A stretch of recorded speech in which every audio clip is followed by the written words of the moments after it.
వెంకటేశ్వరరావు గారు ఇక్కడ అంటే రెండు కీలకమైన అంశాలు. మొదటిది ఎప్పటి నుంచో కోరుకుంటున్నారు కేసీఆర్ అసెంబ్లీకి రావాలి, అలాగే బయటికి రావాలి, వచ్చి తను మాట్లాడాలి అన్నది. సో ఏదో అంటే ముహూర్తం ఫిక్స్ అయినట్టుగా అనిపిస్తుంది.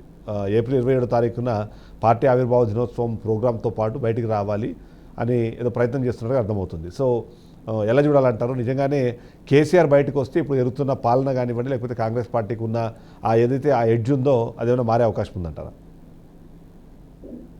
ఇప్పుడు ఏప్రిల్ 27 అంటే సరే, వాళ్ళ పార్టీ ఆవిర్భావ దినోత్సవం లేదా మరొక ఆ సందర్భంలో సభ పెట్టుకోవచ్చు, లేకపోతే వాళ్ళ కార్యక్రమాలు వాళ్ళు ప్రకటించుకోవచ్చు. అది వాళ్ళ అంతర్గత. ఆ రోజే బయటకు వస్తాను అని చెప్పేసి కనుక కేసీఆర్ ఆ విధమైనటువంటి సందేశం ఇచ్చారంటే బడ్జెట్ సమావేశాలకు కూడా ఆయన హాజరు కావట్లేదు అనేటువంటిది ఇండైరెక్ట్ గా చెప్పినట్లే.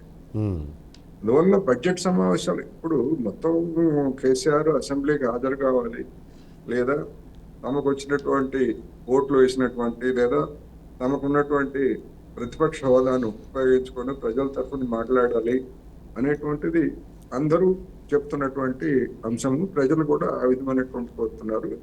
చివరికి బీఆర్ఎస్ కార్యకర్తలు కూడా మా నాయకుడు ఆ విధంగా వస్తే మాకు వాయిస్ ఉంటుంది, బీజేపీ కాంగ్రెస్ నేతలు చేసేటువంటి వాదనలకు మేము సరైన సమాధానం చెప్పగలం అనేటువంటిది వాళ్ళు కూడా అంతర్గతంగా అనుకుంటున్నారు. అది వాస్తవం. అది బీఆర్ఎస్ నాయకులు అంగీకరించకపోవచ్చు, రామ్మూర్తి గారు లాంటి.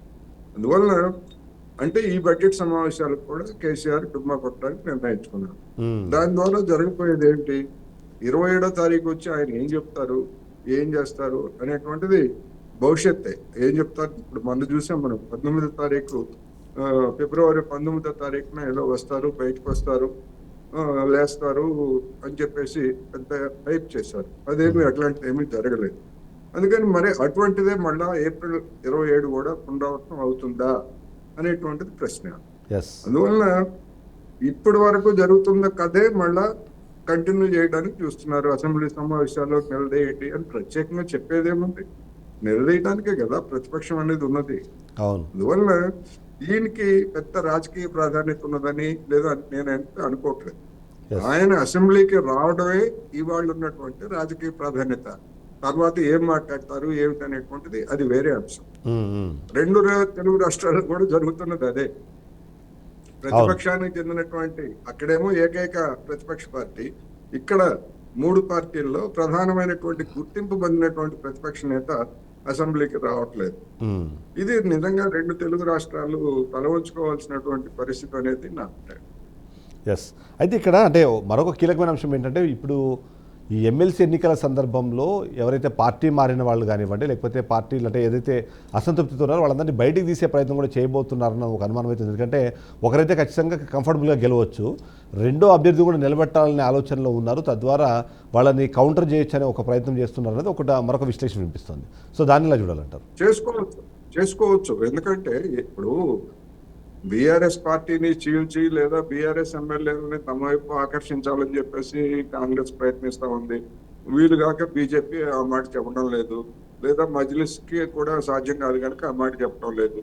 అదే విధంగా బయటకు వెళ్ళినటువంటి వాళ్ళకి తిరిగి తమ ఫోల్డ్ లోకి తెచ్చుకోవాలని చెప్పేసి బీఆర్ఎస్ చూడటం అదేమి తప్పేం కాదు. అది ఆ పార్టీ ఆ ఎజెండాలో ఉంటుంది. కాకపోతే వస్తారా రారా అనేటువంటిది ఒకటైతే, వెళ్ళిపోయినటువంటి ఎమ్మెల్యేల గురించి ఆ పార్టీ నాయకులు గతంలో చేసినటువంటి వ్యాఖ్యలు అనేటువంటివి ఇప్పుడు మళ్ళా చర్చకు వచ్చేటువంటి అవకాశం ఉంది.